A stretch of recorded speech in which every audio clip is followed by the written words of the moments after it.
So, whenever people talk about virtual reality, whether that's in sci-fi movies or just the marketing for the newest headset, the promise is pretty much always the exact same thing. Right. It's always about escapism. Yeah, exactly. It's about leaving. You strap this big plastic brick onto your face, and you just kind of, log out of the boring physical world and float away into the digital ether. That really is the standard pitch, isn't it? We Oh. definitely tend to think of VR as a strictly mental experience. Yeah. Like the physical body is just this meat sack you leave behind on the living room couch while your Yeah. consciousness goes off on some wild adventure. Right. Ideally, you're supposed to completely forget you even have a body at all. Uh, But I was reading through this report that we're covering today, and it completely flips that script. it really does. It argues that VR doesn't make your body disappear, like, at all. In fact, it suggests the exact opposite. That VR makes your physical body more important and more actively involved than it is in almost any other medium. It's a really fascinating reversal of what we assume. Yeah. So for this deep dive, we are looking at a field test and academic report from 2017 by Julian Alvarez. And the title of this report, translated from French, is Test of PlayStation VR, The Body Comes Back in Force. Yes. And what's crucial here is he isn't talking about those active exercise apps or fitness games where you're sweating on purpose. Right, no. He is talking about how your actual biology reacts when you are literally just sitting there playing a standard, supposedly passive video game. The body comes back in force. I mean, it sounds intense. And what I really liked about the source material for this deep dive is that Alvarez didn't just put the headset on himself and write a subjective review. No, even a proper observational study. Exactly. He brought in real users, people like Veronique, Clement, and Quentin, and he just watched them. He watched their hands, their posture, how much they were sweating. He was actively looking for those moments where the virtual illusion crashed headfirst into physical biology. And he categorizes his findings into these really distinct ways the body asserts itself during the VR experience. Yeah, he breaks it down into three main themes, right? Right. First, there's the instinctual body, which is all about our primal survival reflexes. Then there's the tactile body, where we try to physically touch and manipulate this fake environment. And finally, the sick body, Oh, yes, the sick boy. which is basically your physical form violently rebelling against the lies your eyes are feeding it. We have all been there with the motion sickness part. But let's actually start with the instinctual body, because this is the part of the brain that just completely ignores logic. Yes, the survival mode. To test this, Alvarez used a really simple VR experience called ocean descent. Right. So the subject for this test was Veronique, a woman in her 40s. And the setup here is totally passive. You aren't holding a controller or moving a character. You're just standing inside a virtual shark cage that is slowly being lowered deep down into the ocean. Exactly. You are purely an observer. And at first, reading the report, it sounds lovely. She is looking around, totally amazed by the immersion. She's seeing manta rays and schools of neon fish. Yeah, she is literally turning her head in every single direction, pointing out how incredible the graphics are. It's that classic honeymoon phase of trying new tech. It is. Visually, she is completely immersed. But physiologically speaking, she is still perfectly calm. She feels safe. Right, because she knows she's in a living room. But then the cage keeps descending, the light starts to fade out, the water gets super murky, and this is where Alvarez notes a massive shift in her behavior. The atmosphere completely changes from wonder to outright anxiety. It's that classic Spielberg trick, right? You know the shark is out there before you even see it. Veronique actually starts asking the real people in the physical room to reassure her. She tries to deflect with humor. She makes a joke like, people could have heart attacks playing this thing. She's laughing, but it's a very nervous laugh. Her body is physically priming itself for a threat. And then, of course, the great white shark finally attacks. And this is where the instinctual body totally takes over. Yeah. The shark doesn't just swim by. It physically rams the cage, rips the front of it off, and lunges directly at her face. And this specific moment is what I want to drill into for you listening. Veronique is sitting on a regular sofa in a regular living room. She cognitively knows she is in a living room. She knows the shark is just made of digital polygons. But her body doesn't care. Exactly. When that virtual shark lunges, she physically curls her real legs up under her chin. She balls herself up on the couch to protect herself. That reaction is pure amygdala. That is the lizard brain, completely bypassing the logical prefrontal cortex. But I have to ask, isn't that just being startled? Like, I jump when a jump scare happens in a horror movie on my TV. It is actually quite different. When you jump at a movie, that is a startle reflex. It's momentary, a flinch. What Veronique did was assume a sustained physical defensive posture. Oh, I see. Her brain prioritized the immediate visual threat over the cognitive knowledge that she was safe in a house. The report argues that her body was convened, meaning it was summoned directly into the experience. The barrier between the viewer and the screen completely dissolved. So even though her smart brain is saying it's just a game, her survival brain is screaming, protect your legs. Precisely. Think about traditional gaming. If you want to protect yourself in a normal video game, you press a button on a plastic controller. In VR, your brain tells you to protect yourself by moving your actual physical limbs. That is a fundamental shift. It really is. It changes how the brain processes digital danger. It is no longer just a simulation of danger to the user. Biologically speaking, it becomes real danger. That is terrifying, but also kind of amazing. So that is the body reacting defensively to a threat. But the report moves on to the second theme, which is a bit more subtle, but honestly feels like magic. The tactile body. This is where we transition from just passive observation to active physical participation. For this, they switch to a game called the London Heist. Okay, so in this one, you actually have those motion controllers in your hands, right? The ones that represent your virtual hands in the game. Correct. You can actually reach out and grab physical objects in the digital world. So the setup is you are sitting in a gritty pub. There's this intimidating London mobster sitting across the table from you. He's giving this big monologue explaining the plot of the game. But the tester, and this is a different user now, they completely ignore the mobster. They don't care about the story at all. They just want to play with the virtual cigar sitting on the table. Which is such a common thing in VR. We always ignore the carefully crafted narrative just to see if the physics engine works. Always. So the player picks up the cigar in one hand and a lighter in the other. But the report highlights how incredibly clumsy this process is. Right, because you don't actually have fingers in the game. You're holding plastic wands. Exactly. Trying to coordinate two hands to light a digital cigar is physically difficult.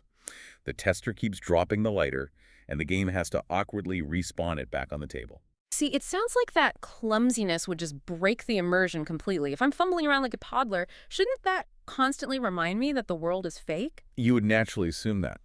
But Alvarez notes something fascinating. The sheer physical effort required to coordinate the hands actually increased the player's immersion. Really? Yes. The players stopped listening to the mobster entirely because they were so intensely focused on the tactile task of lighting that cigar. The physical act of role-playing just completely took over their attention. Wow. But then, and this is the part of the report that really caught my attention, the strange alchemy happens. Can you explain that specific moment with the bench? This is an incredible coincidence that perfectly illustrates the tactile body. So in the game, the player's avatar is sitting on a leather booth bench inside the pub. Right. In physical reality, the human tester is sitting on a real fabric sofa. At one point, the player randomly decides to reach out their virtual hand to touch the texture of the virtual leather seat next to them. And at the exact millisecond, their virtual hand touches the virtual bench. Their real physical hand brushes against the fabric of the real sofa. That is wild. Alvarez calls this moment strange alchemy.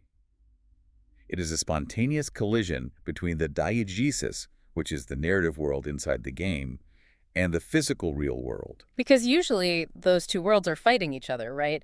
Yeah. If you accidentally smack your hand into your coffee table while playing VR, it jolts you out of the experience, reminds you that you're in a living room. Exactly. We usually call that breaking the spell. It's an error, like clipping through a wall in a video game, but in real life. Precisely. But in this specific accidental millisecond, the tactile physical sensation matched the visual digital expectation perfectly. The brain said, I see a seat next to me, I feel a seat next to me, therefore this must be real. The body essentially became a physical bridge connecting the two realities. It's almost like the human brain is just constantly running a background fact check. It's asking, does this look real? Yes. Does it sound real? Yes. Does it feel real? No.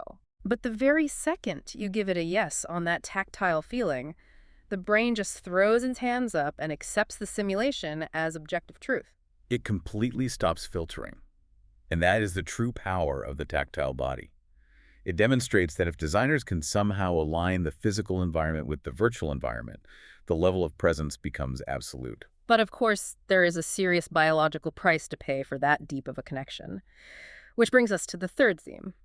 The sick body. The motion sickness. I feel like everyone listening has a story about this. I tried a VR roller coaster once and literally had to lie flat on my bathroom towel for an hour until the room stopped spinning. It is a very aggressive physical reaction. To study this, the report follows a 15-year-old tester named Clement. He's playing a high-speed chase sequence in the London heist. So he's riding in a getaway van, leaning out the window, shooting at guys, chasing him on motorcycles. Right, and to actually track the targets, Clement has to physically whip his head left and right constantly. And the report describes him rapidly entering what Alvarez calls a between state. A between state. What does that actually mean in this context? It is a profound conflict of motivations. Mentally, Clement wants to keep playing. He's engaged, he wants to beat the level, but his physical body is actively screaming at him to take the headset off. Right. He actually described the rising nausea as an extra challenge imposed by the game itself, like a stamina bar, but a very real biological one. So try not to vomit literally becomes part of the core gameplay loop. Essentially, yes. But it got so much worse during their next test with a game called Scavenger's Odyssey. Oh boy. In this game, you play as an alien driving a mechanical tank, and you are leaping through space between different asteroids. The core mechanic is that your tank can walk on walls and ceilings. I can feel my stomach turning just hearing that description. The visual input from the screen was telling his brain we are currently tilting 90 degrees to the right and walking up a wall. But his inner ear, the vestibular system, was saying, absolutely not, we are sitting perfectly still and upright on a chair. And when those two systems disagree, you are in serious trouble.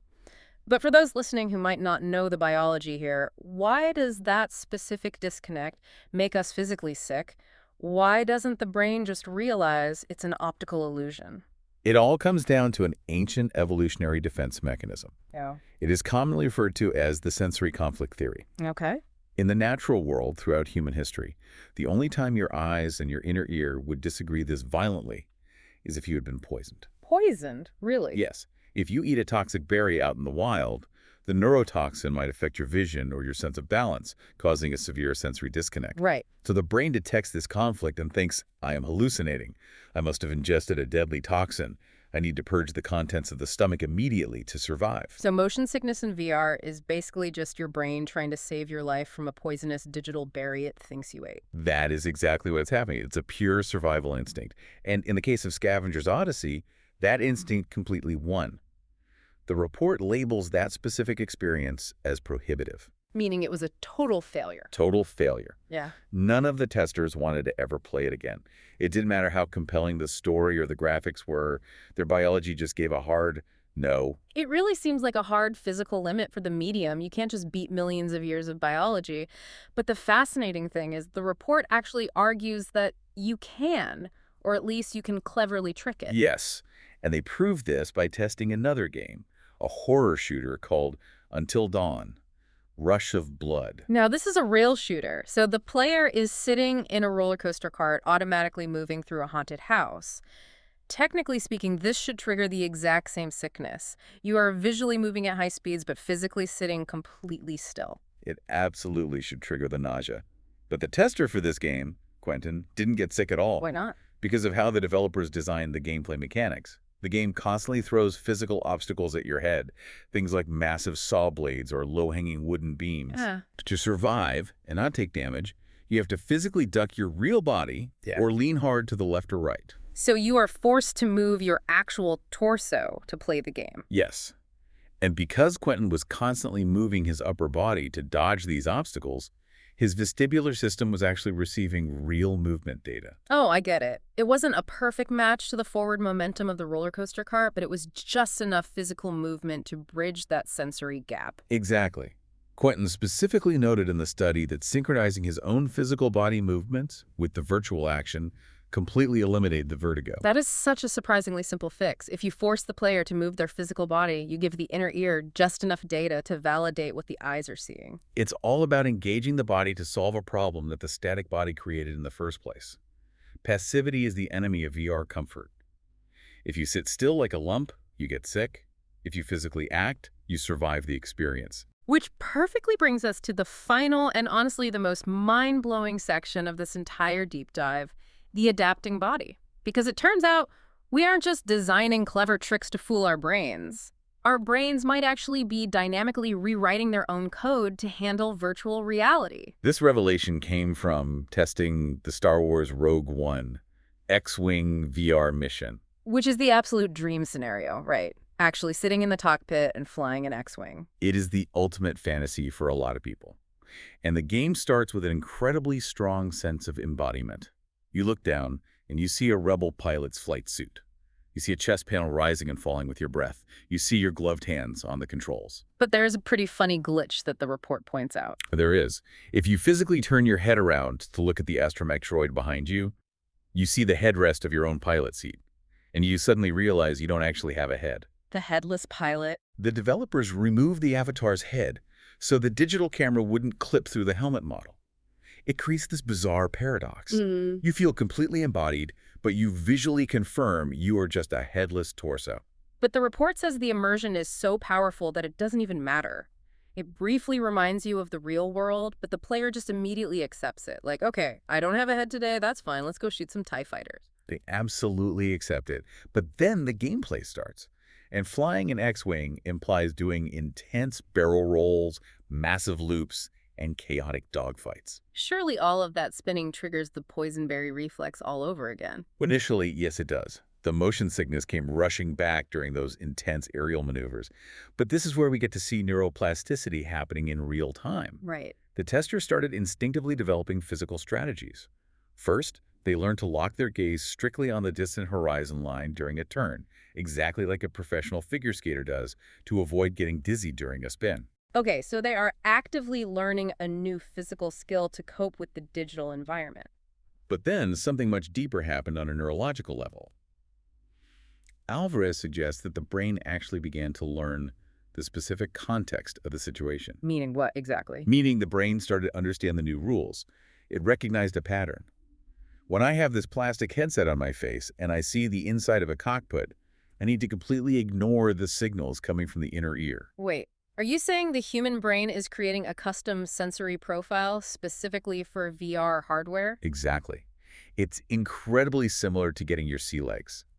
When you first step onto a boat, the constant rocking motion makes you sick because your brain expects the ground to be stable. Right, the conflict again. But after a few days at sea, your brain adapts. It essentially writes a software patch that says, okay, in this specific wooden environment, the ground moves. That is the new normal. And suddenly, the nausea disappears. So by playing these intense games, we are literally developing VR legs. We really are. The report strongly suggests that the human brain is capable of temporarily disconnecting or dampening the vestibular reflex the moment it recognizes the context of a virtual simulation.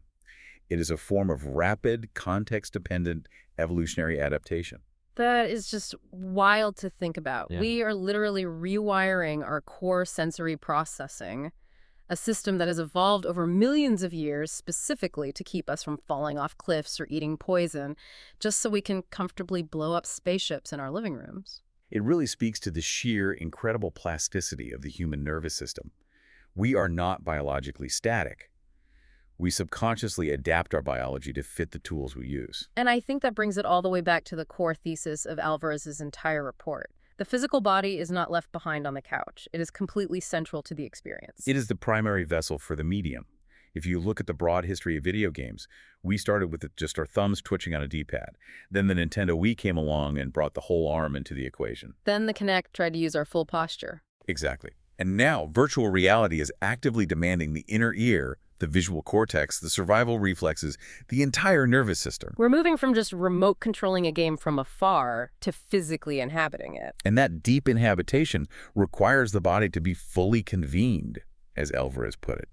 Veronique curling her legs away from the shark, the player blindly reaching out to touch the fabric of the couch, the brain suppressing its own nausea reflex.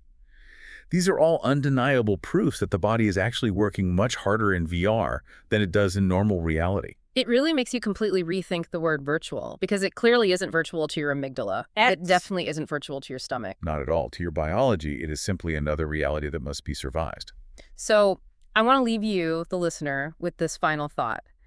We are seeing real proof that the human brain is entirely willing to rewrite its own safety rules just to make this digital illusion function. It's willing to ignore the inner ear. It's perfectly fine accepting a headless body. It will treat a collection of pixels shaped like a shark as a literal mortal threat. Yes. If the hardware just keeps improving, if the screen resolution gets flawless, and the haptic feedback suits get indistinguishable from real touch, and our brains get even better at filtering out the digital glitches, where does the line go? That is the ultimate question we're facing. Because if your nervous system reacts to a virtual threat the exact same way it reacts to a physical one, and your brain evolves to treat the simulation as a valid context, Yeah. are we approaching a point where the distinction between real and virtual is just an empty semantic argument? Because biologically speaking, that line seems to be getting very, very blurry. Right. Something to mull over the next time you strap that plastic brick to your face. Thanks for joining us on this deep dive. Catch you on the next reality.